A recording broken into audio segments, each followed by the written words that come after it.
Olá, pessoal! Estaremos dando início à nossa terceira aula, sugestões de material manipulável nas diferentes deficiências. Vamos lá? Então, o professor ele precisa ter clareza de como o ensino dessa ciência se transformou com o passar do tempo. Ele precisa reconhecer os obstáculos existentes e tentar destruir esses obstáculos a favor dele, entendeu? A favor do aprendizado desse aluno. Há uma obrigação importante. Qual é essa obrigação? Em trabalhar questões de inclusão no processo de formação do docente. Pois a partir dela que o professor vai se adaptando para exercer seu papel com êxito em sala de aula, sabendo que é uma diversidade no público que espera. Buscar os recursos mais adequados para trabalhar com os alunos portadores de deficiência. É uma tarefa que exige do professor enxergar além da deficiência. O professor, quando se depara com um aluno com deficiência em sala de aula, ele não pode ficar focado na deficiência. Ele tem que focar que, além da deficiência, ele é um ser que desenvolve, que aprende, mas no seu tempo, da sua forma.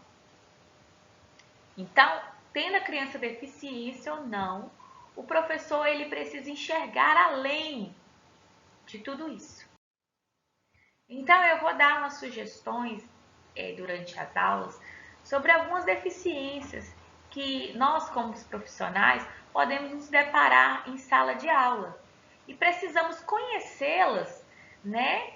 Para poder saber como trabalhar de uma forma que consiga alcançar, atender a necessidade desse menino, para que ele consiga alcançar um aprendizado.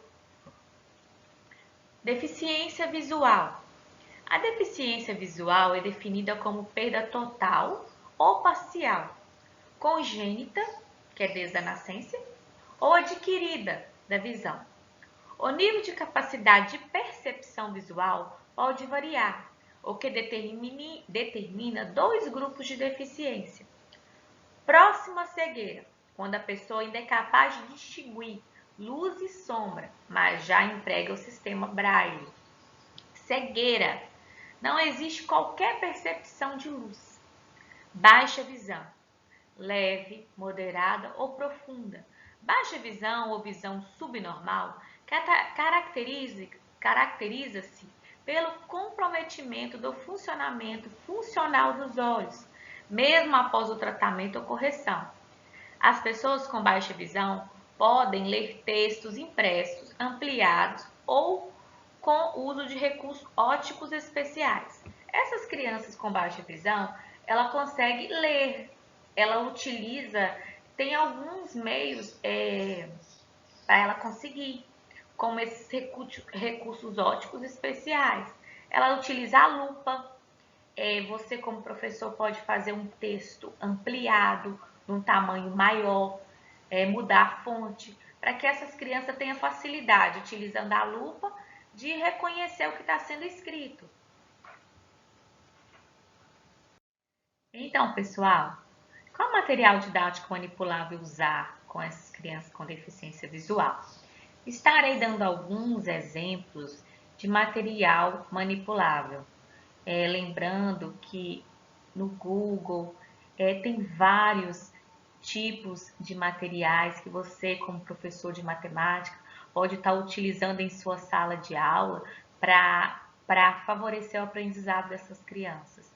Isso aqui só é um norte para que você tenha ideia de como há a possibilidade que o aprendizado aconteça com esses alunos, entendeu? O ver com as mãos é mais popular do que geralmente supõe, ou seja, ensinar matemática para pessoas com deficiência visual a partir do material didático manipulável é dar possibilidades de uma aprendizagem com significado, que culmina o seu desenvolvimento. Então, trabalhar material manipulável com a criança com deficiência visual se torna indispensável, tá, professor? Porque ela vê com as mãos, então o toque, o manipular vai favorecer o aprendizado dela. Aqui do nosso lado direito tem uma figura de um kit pedagógico que foi desenvolvido com 25 formas geométricas diferentes. Isso aqui embaixo é uma malha magnética, uma manta magnética. Foi utilizado material reciclado com aqueles aros de bicicleta. Ele foi colocado aqui nessa manta com um ímã e foi feito cada um com uma forma geométrica diferente. E aqui embaixo tem os EVAs, né, com as formas geométricas, no qual o aluno vai pegar essa forma geométrica no EVA e vai levá-lo na manta magnética e vai tentar achar em qual formato geométrico o EVA vai encaixar, levando ele então a aprender essa forma através do toque. Aqui embaixo, nessa figura 2, temos a representação da função do segundo grau. Então, o professor ele vai introduzir o conhecimento. Então, o aluno o aprendizado dele vai acontecer diferente. Ele vai ouvir. Então, o professor tem que falar mais pausadamente para ele, entendeu? E para que mentalmente ele vai internalizando o que o professor está falando. Aí, quando ele for manipular, ele vai estar associando a teoria e a prática. Aqui tem um papel, né, normal, um papelão que foi feito as retas, né, da função. E aqui, com um pedaço de linha, foi desenhado a parábola. Então, e aqui embaixo a reta da função, primeiro grau. Então, o professor vai trabalhar essas questões. E ele vai, através do dedo dele, do tato dele, vendo o formato que se faz uma função de segundo grau, uma parábola. Como que faz o formato de uma função do primeiro grau? Então, através disso, ele vai aprender. Pessoal, aqui tem um geoplano. Ele foi construído com materiais recicláveis. Uma madeirinha, né? Vários preguinhos. Aqui você pode utilizar borrachinha de dinheiro ou linha de crochê, né? Esse material ele serve para trabalhar conceito, áreas e perímetro. Como assim? Você pode falar com a criança sobre o quadrado, que tem 4 lados iguais. Como que ele vai associar essa teoria e a prática, se ele não consegue ver o quadrado? Aí você vai pedir ele para passar o dedo. Olha, o quadrado ele tem os 4 lados iguais. Vamos ver o contorno de como é um quadrado? Aí você pede ele para passar o dedo e ele vai construir esse conceito mentalmente, através do toque. Aí você vai mostrar ele o triângulo. O triângulo ele tem 3 lados. Aí ele vai passar um lado o dedinho, o outro lado e o outro lado. Assim ele vai formar o conceito de área, de perímetro, entendeu? E vai reconhecer essas figuras geométricas. Então, esses conteúdos, esses exemplos, são apenas um norte para você, professor, saber que é possível se trabalhar matemática de uma forma prazerosa e de uma forma que favoreça o aprendizado desses alunos com deficiências, entendeu? Necessidades especiais. É preciso que o professor conheça o aluno dele, ele seja pesquisador. Então, vamos lá agora para a deficiência auditiva e surdez. A deficiência auditiva consiste na perda parcial ou total da capacidade de detectar sons, causada por má formação genética ou acidente ou situações que vêm acontecer durante a vida. Lesão na orelha ou na composição do aparelho auditivo. A surdez, ela é considerado surdo todo aquele que tem total ausência da audição, ou seja, que não ouve nada. Para Williams, 2000, crianças surdas, ela mostra dificuldade significativa no desempenho de operações aritméticas básicas, as quais podem ser geradas a partir de relações numéricas e de quantidades inadequadas.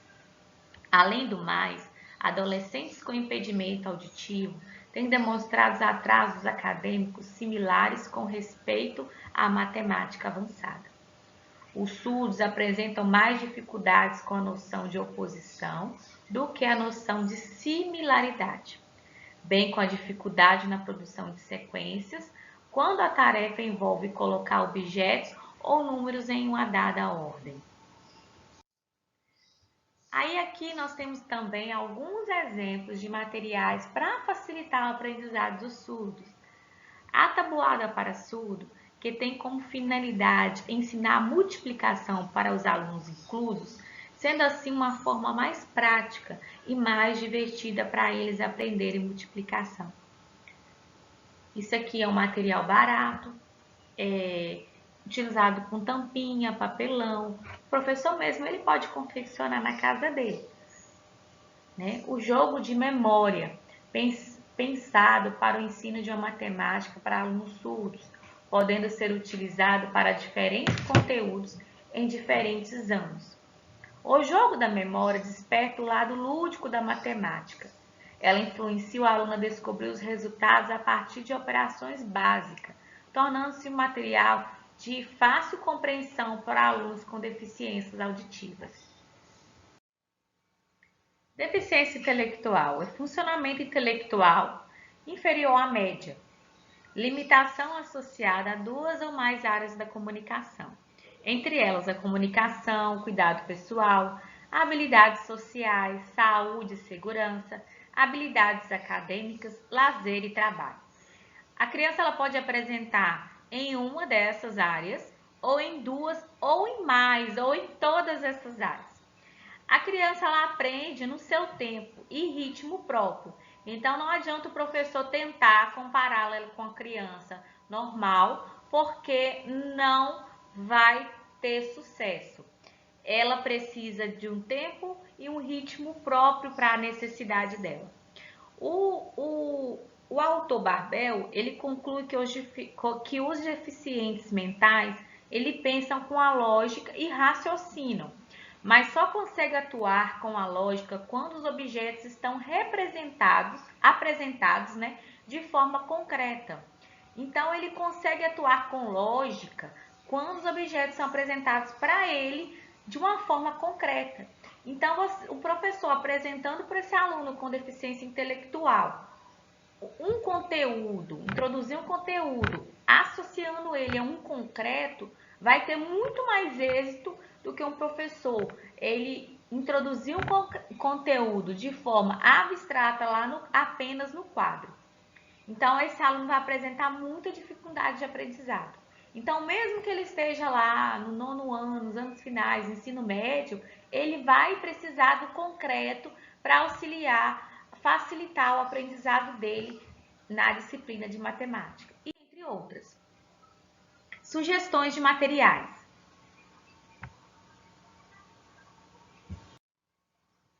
Aí vamos lá. Para apresentar sugestões de materiais para aprendizagem de números, material para subtrair, a calculadora também, ela é utilizada como a facilitadora do aprendizado para esses alunos. O material dourado. Lembrando que, para finalizar, lembrando que a matemática é a mesma ensinada para qualquer aluno. O que diferencia é os recursos utilizados e a metodologia, a fim de tentar tirar esse aluno de uma situação passiva diante do conhecimento. Então, a matemática será a mesma. Os métodos que o professor ele vai precisar adequar à necessidade do seu aluno. Primeiro, ele precisa, como nós falamos nos slides anterior, precisa conhecer um pouco da deficiência e não limitar a deficiência, né? Não tem como você se limitar. Você tem que ver o seu aluno como um ser possível, né, de aprendizado. Então, principalmente ter um novo olhar, né? Olhar para o seu aluno e ver que é possível ele aprender. Então, gente, é isso aí. Nós terminamos essa aula, né? Espero que para vocês foi aproveitoso. E na próxima aula nós vamos confeccionar um material para aprendizado da equação do primeiro grau. Vou estar ensinando para vocês como confeccionar.